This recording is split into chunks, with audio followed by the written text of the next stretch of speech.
നമസ്കാരം. ഇന്ന് ഭാഗവതത്തിൽ ഇല്ലാത്തൊരു കഥ പറയാമെന്ന് വിചാരിക്കാം. ഭാഗവതത്തിൽ കഥയേ ഇല്ലാത്തുള്ളൂ, കഥാപാത്രമുണ്ട്. ഭാഗവതത്തിലും ഉണ്ട്, മഹാഭാരതത്തിലും ഉണ്ട്. അഭിമന്യു മഹാഭാരതത്തിലെ പ്രധാന കഥാപാത്രങ്ങളിൽ ഒരാളാണ് അഭിമന്യു. അപ്പോൾ ഇത് ആന്ധ്രാപ്രദേശിലൊക്കെ നാടോടി കഥകളിൽ വളരെ പ്രസിദ്ധമായൊരു കഥയാണ് ഇപ്പോൾ പറയാൻ പോകുന്നത്. അഭിമന്യു ഉത്തരയെയാണ് കല്യാണം കഴിച്ചത് എന്ന് എല്ലാവർക്കും അറിയാം. പക്ഷെ അതിന് മുമ്പ് അഭിമന്യുവിന് ഒരു വിവാഹം ഉണ്ടായിട്ടുണ്ട് എന്നതിനെക്കുറിച്ചുള്ള ഒരു കഥയാണ്, നാടോടി കഥയായിട്ടാണ് ഇത് പ്രചരിച്ചിട്ടുള്ളത്. അതിവിടെ പറയാമെന്ന് വിചാരിക്കാം. അപ്പോൾ അതിനു മുമ്പ്, കഥയിലേക്ക് കടക്കുന്നതിന് മുമ്പ് ഇതുവരെയുള്ള കഥയുടെ ഒരു ചെറിയ സംഗ്രഹം എന്താണെന്ന് വെച്ചാൽ, വില്ലാളി വീരനായ അർജുനൻ കൃഷ്ണൻ്റെയും ബലരാമൻ്റെയും സഹോദരിയായിട്ടുള്ള സുഭദ്രയെ വിവാഹം കഴിച്ചിട്ടുള്ള കാര്യം എല്ലാവർക്കും അറിയാലോ. അപ്പോൾ സുഭദ്ര വളരെ അസാധാരണമായ കഴിവുള്ള ഒരു കുഞ്ഞിനെ പ്രസവിക്കുന്നുണ്ട്. ആ കുഞ്ഞിനെ അഭിമന്യു എന്ന് പേരും ഇട്ടു. തുടർന്ന് മധുരയിലും ദ്വാരകയിലും തൻ്റെ സഹോദരൻ്റെ രാജ്യങ്ങളിലെ ആണ് സുഭദ്ര മോനെ വളർത്തുന്നത്. ഇനി ബലരാമൻ ഭാര്യ രേവതി, അവർക്കൊരു കുഞ്ഞുണ്ടാവുന്നുണ്ട്.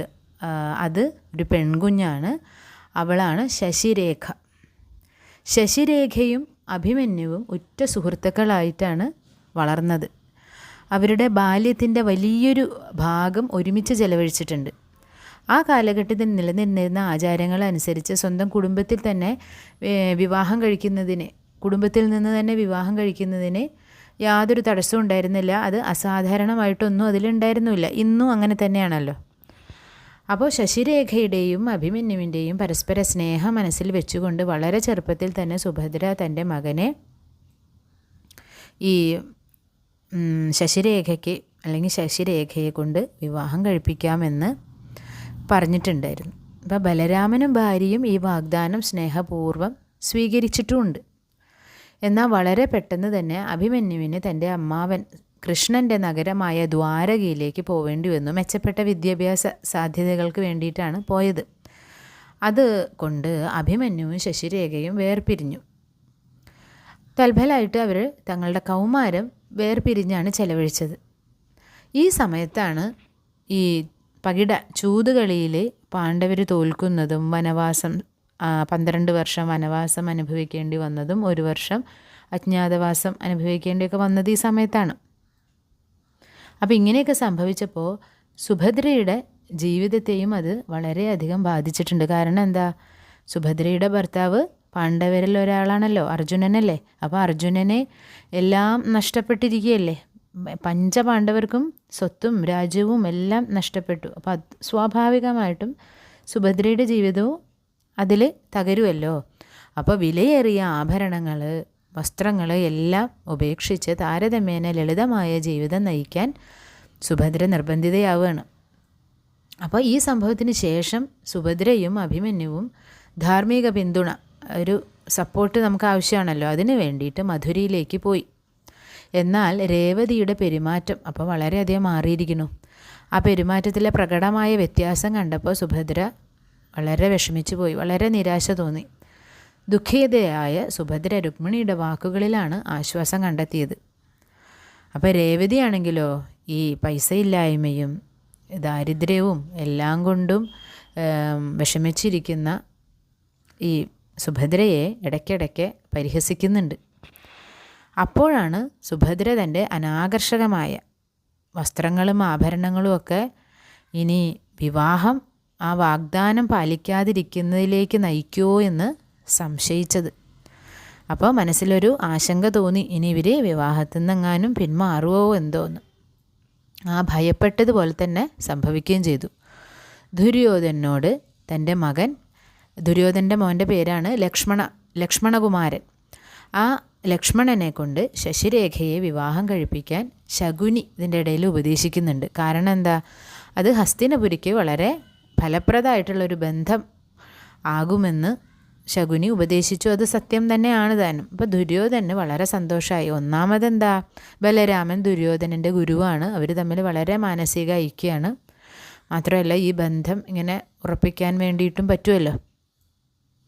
അപ്പോൾ ബലരാമന് തൻ്റെ പ്രിയപ്പെട്ടവനും ശക്തനുമായിട്ടുള്ള ശിഷ്യൻ്റെ വിവാഹ അഭ്യർത്ഥന നിരസിക്കാൻ കഴിയുമോ? അതുമില്ല. അദ്ദേഹത്തിൻ്റെ മകൾക്ക് സുഖകരമായ ജീവിതം നയിക്കണമെങ്കിൽ അത് കൗരവർക്കിടയിൽ മാത്രമായിരുന്നു. ഏതൊരു അച്ഛനും അമ്മയും പോലെ തന്നെ ബലരാമനും രേവതിയും ചിന്തിച്ചു. കാരണം പാണ്ഡവരുടെ അവസ്ഥ വളരെ ദയനീയമായിരുന്നല്ലോ. അപ്പോൾ അങ്ങനെ തീരുമാനിച്ചു. വിവാഹ തീയതിയൊക്കെ നിശ്ചയിച്ചു. ഈ വാർത്ത സുഭദ്രയ്ക്കും ശശിരേഖയ്ക്കും ഒരുപോലെ അവർ ഞെട്ടിപ്പോയത് കേട്ടിട്ട്, ഇങ്ങനെയും വാക്കു മാറുമോ എന്ന് അവർക്ക് ഞെട്ടലാണ് ഉണ്ടായത്. പക്ഷപാതപരമായ തീരുമാനമാറ്റത്തിൽ സുഭദ്രയ്ക്ക് ദേഷ്യം വന്നു. അതേസമയം ശശിരേഖ വളരെ വിഷമിച്ച് കരഞ്ഞു. കുട്ടിക്കാലം മുതൽ തന്നെ അഭിമന്യുവിനെ വിവാഹം കഴിക്കണമെന്ന് ശശിരേഖ സ്വപ്നം കണ്ടിരുന്നു. അതിനാൽ മറ്റൊരാളെ വിവാഹം കഴിക്കുക എന്ന ചിന്ത തന്നെ അവൾക്ക് വെറുപ്പായിരുന്നു. അഭിമന്യു തന്നെ വേറെ ആരെക്കാളും സ്നേഹിക്കുന്നുണ്ട് എന്ന് അവൾക്ക് അറിയുകയും ചെയ്യാം. അതേസമയം തനിക്ക് പരിഗണനയും ബഹുമാനവും ഒന്നുമില്ലാത്ത ആ വീട്ടിലെ ഒരു നിമിഷം പോലും അധികം താമസിക്കാൻ സുഭദ്രയ്ക്ക് വയ്യായിരുന്നു. അങ്ങനെ കരയുന്ന ശശിരേഖയെ അവിടെ ആക്കി അഭിമന്യുവും സുഭദ്രയും കൂടി ആ കൊട്ടാരം വിട്ടു പോവാണ്. അപ്പം പണക്കൊതിയായിരുന്നു രേവതിക്ക്. മാത്രമല്ല മകൾ സുരക്ഷിതമായിട്ടുള്ള ഒരു സ്ഥലത്ത് ജീവിക്കണം എന്ന ഒരു ഉദ്ദേശത്തോടു കൂടിയാണ് കൊടുത്ത വാക്ക് രേവതി മറന്നുപോയത്. അതുകൊണ്ട് തന്നെ രേവതി ഒരുപാട് തവണ ശശിരേഖയെ അനുനയിപ്പിക്കാനും സന്തോഷിപ്പിക്കാനും ആശ്വസിപ്പിക്കാനും ഒക്കെ ശ്രമിക്കുന്നുണ്ട്. പക്ഷേ കേൾക്കാൻ കൂട്ടാക്കണില്ല. ഒടുവിൽ എന്താ ചെയ്തത്?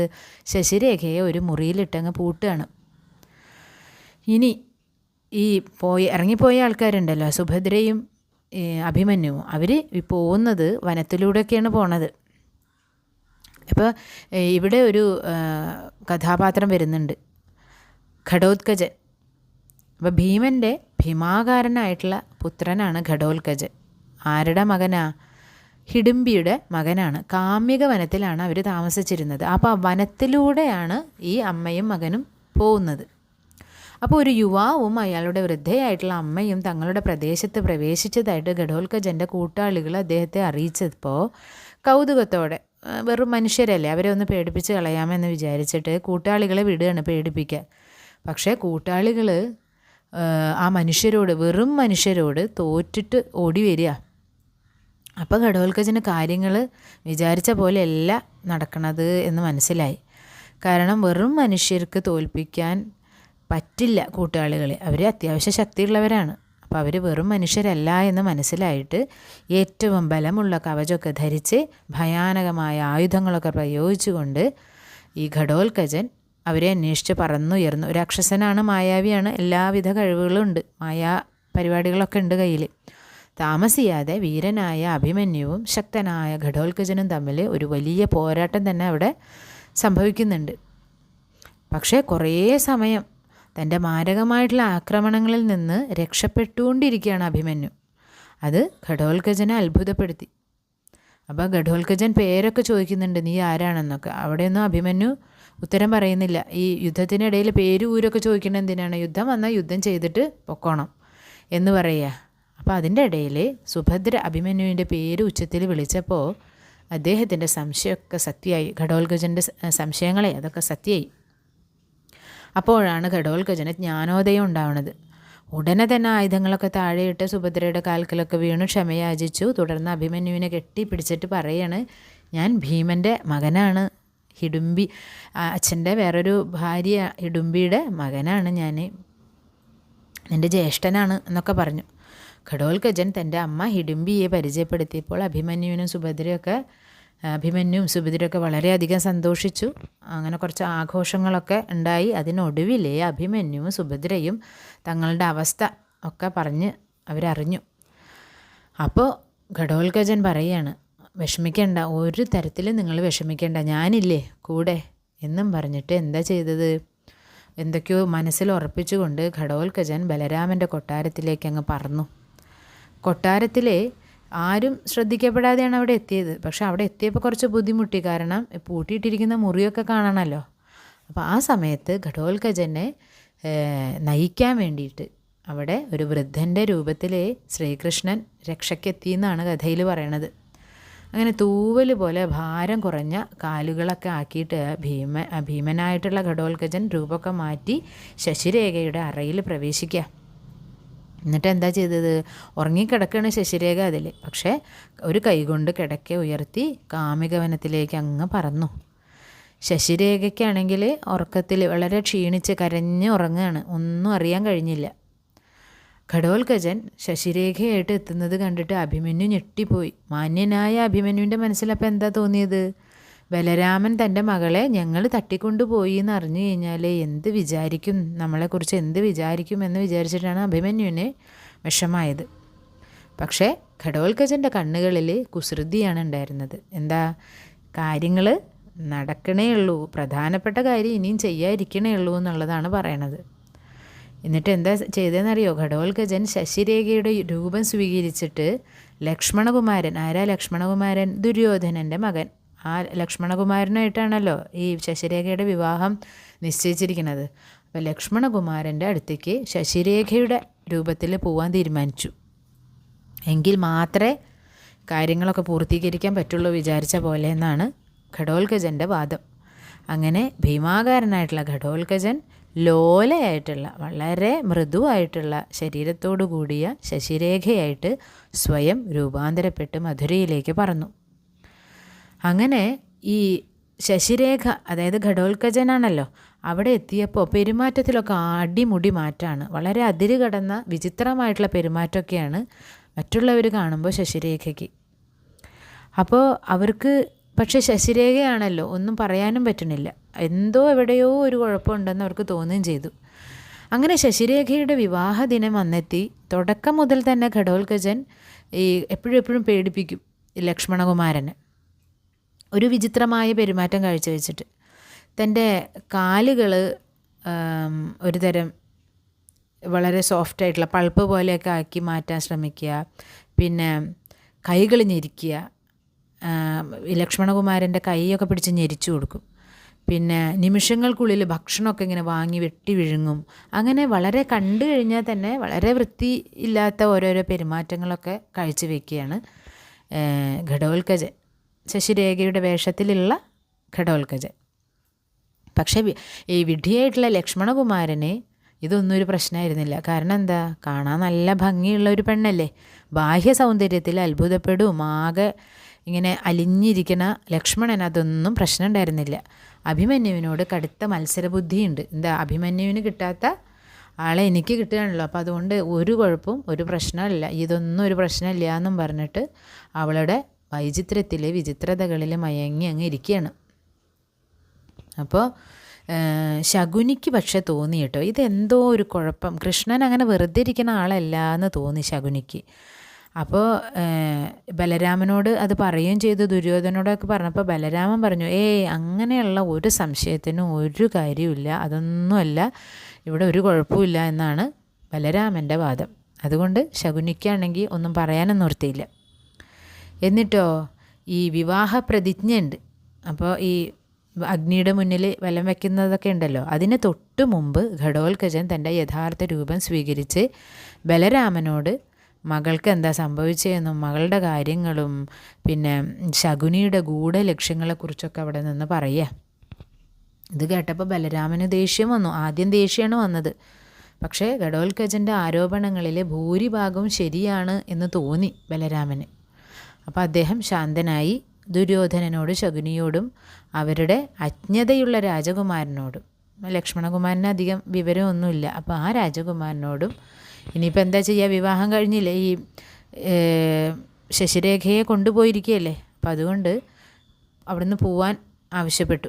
ബലരാമൻ തൻ്റെ മകളെ അഭിമന്യുവിനെ വിവാഹം കഴിപ്പിക്കാനുള്ള ആഗ്രഹം പ്രകടിപ്പിച്ചതും തൻ്റെ പ്രവൃത്തികളിൽ പശ്ചാത്തപിച്ചതും ഒക്കെ അവിടെ വെച്ചിട്ട് അങ്ങനെയൊക്കെ സംഭവിച്ചു. ഘടോത്കചൻ തൻ്റെ വിശാലമായിട്ടുള്ള പുഞ്ചിരിയോടെ ബലരാമനെയും, രേവതിക്ക് അത്ര അങ്ങോട്ട് താല്പര്യമില്ല, വളരെ ദേഷ്യം വന്ന് പിറുപിറുത്തോണ്ടിരിക്കുകയാണ്. അപ്പോൾ രേവതിയെയൊക്കെ തോളിലേറ്റി കാമിക വനത്തിലേക്ക് പോയി.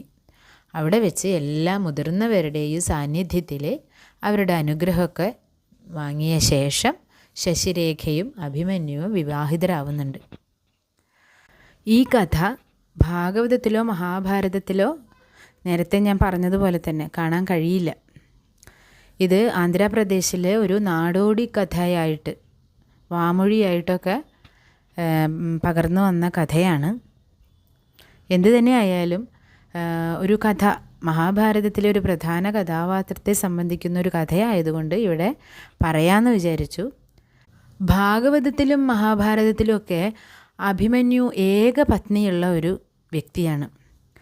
അത് ഉത്തര എന്ന് പറയും. ഉത്തര രാജകുമാരിയെയാണ് അഭിമന്യു വിവാഹം കഴിച്ചിരിക്കുന്നത്. അതും ഒരു കഥയായിട്ട് പറയാനൊക്കെ ഉണ്ട്. എന്നാലും ഇന്ന് ഇത്രമാത്രം. എല്ലാവർക്കും ഭഗവാന്റെ അനുഗ്രഹം ഉണ്ടാവട്ടെ.